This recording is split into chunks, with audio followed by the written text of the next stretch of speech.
Okay, initial impressions, since I've had a little bit to play with it, is I love the two cameras. The last GoPro I had was a Hero 3, this is a Hero 10, so it's been a long time.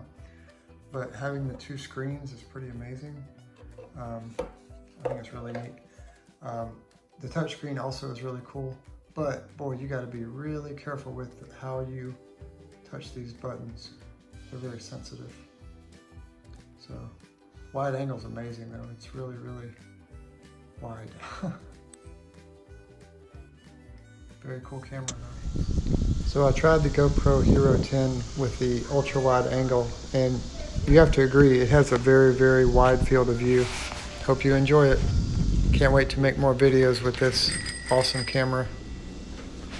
I would probably not use this ultra wide field of view all the time. It's really good for landscapes, but really distorts people. The other thing that's really handy is this cool little tripod it comes with.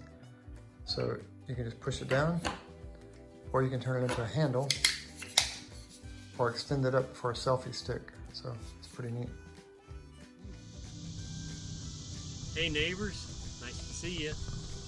Beautiful day here on Blue Cove.